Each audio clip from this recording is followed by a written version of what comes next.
the last video, what are atoms? Atoms are the building blocks of absolutely everything. They are composed of electrons, neutrons, and protons. Protons, they're in the nucleus of an atomic structure, and they have a positive charge.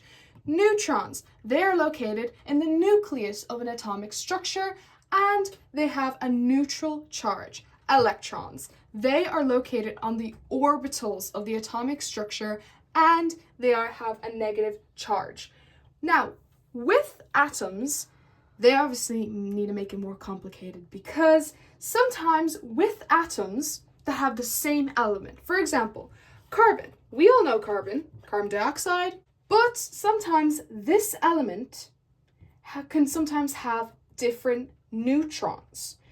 So when this happens, it's called an isotopes. Again, isotopes are when atoms, and the example we're going to be looking at is carbon, is when the atoms of the same element,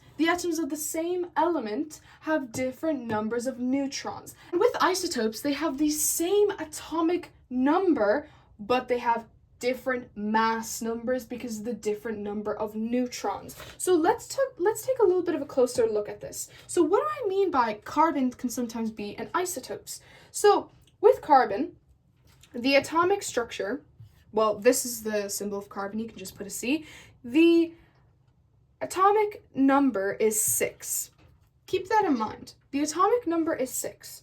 Now the two carbons, let's just say, that have different number of neutrons is carbon 12 and then carbon 14. The difference of these two is the number of neutrons. And some may ask, well, why do they have different neutrons? How do they get different neutrons? Well, this becomes a bit more complicated on how. Sometimes this can relate back to the Big Bang and with different kind of, well, let's just say mixtures and things like that disrupted the amount of atoms, but it still makes it carbon. So let's look a little bit more into this. We can write this as 12 and then a C, and then 14 and a C. So with carbon 12, it has 6 neutrons, okay? 6 neutrons and 6 protons. Both of these have 6 protons, okay? It's the neutrons that are different. This has 6 neutrons, but this has 8 neutrons. And now this is where it becomes interesting because this will affect the mass number. The mass number of carbon 12 and carbon 14 will be completely different, right? Because to find the mass number, just as a little bit of a reminder, to find the mass number of an atom, we add the protons and the neutrons together. Let's do that. Let's just see what we get. So 6 protons, as we mentioned, 6 will be for both of these because that's the protons, and the neutrons, let's add that. 6 neutrons and 8 neutrons here. This will give us 12, this will give us 14. So the mass of carbon 12 is 12, and the mass of carbon 14 is 14. To look more into isotopes, what we can look at is the fact of how this affects the element. So it doesn't affect, for example, how it chemically reacts with other elements. It doesn't mean that its behaviors is completely absurd or something like that. All it affects is the mass and stability. How stable how stable is the element and how much is its mass. As we can see here, the mass, it's been changed because of the amount of neutrons, because to find the mass is protons and neutrons, they both contribute. If one of them is disturbed, that means the result of the mass will be different. To solve neutrons, say for example, if you have a question that asks you, okay, you have all of this given, you have an element given, in this case, H, so hydrogen, and it has atomic number of 1, and it has the mass of 1.008, and it's telling you, right, so I need you to solve for the neutrons. So how do you do that? This is how you do it. If you need to find for the amount of a neutron, you take the mass of the number of the element, you take the mass and you subtract it from the atomic number. So we have hydrogen. We need to find out about the number of neutrons. And by the way, neutrons, it has to be rounded up to the whole number, right? That's how we kind of keep it simple here.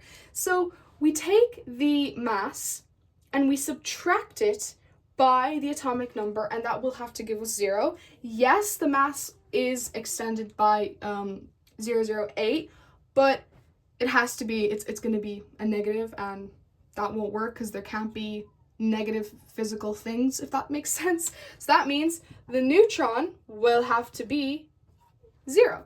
And with hydrogen, the neutron is 0, except sometimes it's not. So with hydrogen, it's not always the neutron is 0. Sadly, it's not. It can change, and that's what I mean by isotopes. The atoms of the same element that have different amount of neutrons. So there are 3 types of, let's just say 3 types of hydrogens. So we're gonna call, this is the first one, this is the second, and this is the third. Now, what's different about these, and what we know will be different because these are isotopes, is its mass number and its neutrons. We know both of those will change and will be different comparison to these 3. So for this one, there's no neutron, and that's the one that we just solved for. It's well, a normal hydrogen, and it has absolutely no neutron. But for this one, there is a neutron. Well. And the second one, the last one, has 2 neutrons. So if you're given, like, for example, with these 3, let's just call them versions. That's not scientifically correct, as in with the terms, but we're just going to call these different versions or different categories or aspects of hydrogen. Within the first, this is the kind of one that we're most familiar with. When we're solving for its mass, so this is what we need to solve for, mass, proton plus neutron, okay? So I'm going to take the proton, which we know is 1, and this will apply for every single one of them. They don't change. The protons don't change. The neutrons can sometimes change. So we have 1 neutron, right? There's we have 1 proton, and we have no neutrons, so that's 0. So 1 plus 0, that's 1. So the mass of hydrogen, the one we're more familiar with, is 1. And if you remember, when you draw out hydrogen, it has its symbol, it has its mass, and then it has its atomic number. The mass, it's 1. Obviously, it's not going to be completely correct because I am rounding it down to, 0.08, so it's not going to be exactly as, it's rounded up. So for the second version, we have 1 proton and we have 1 neutron. We add them together, this will give us 2, right? So that means that this version of hydrogen will have a mass number of 2, not 1. So the masses between these 2, they differ, as well as its neutron count. So for the last one, that means we have 2 neutrons. 1 plus 2, that's 3. So the mass of the third one will be 3. And this is how it all differs. But sometimes you may be asked, oh well, this is too easy, we're going to switch things up. Say if you need to find for the neutron, the amount of neutrons, not the mass. This is all to solve for the mass.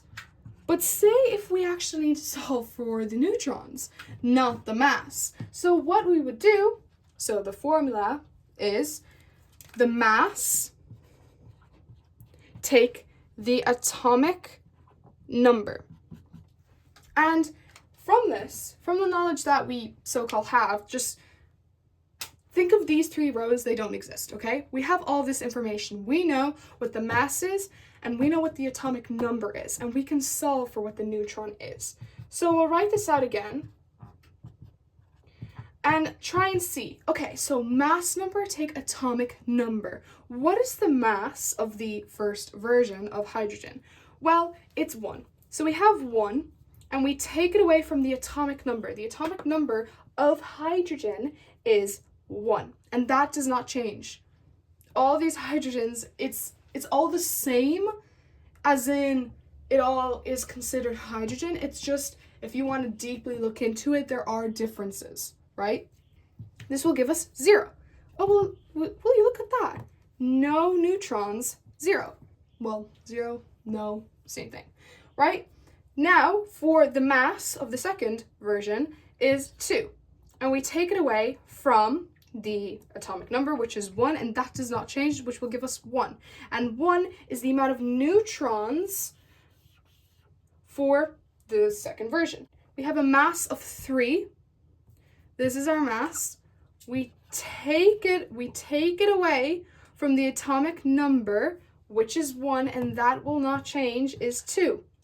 And 2 is the amount of neutrons that the third version has. So from this, we have solved for the amount of neutrons. So for this one, when you're given the amount of neutrons in isotopes and you have to solve for its mass, then this is the kind of formula that you would use, the protons and the neutrons added. But if you want to actually find for the neutrons, you would have to take it away from the atomic number, which does not change and is always will be a fixed number. Take it away from the mass, and the atomic mass will contribute to the nucleus. So you take it away, and there you have your neutrons. So with isotopes, only 2 things are different. It is the same element, but the neutrons are different. And if the neutrons are different, that will affect the mass and the number of neutrons that there are present.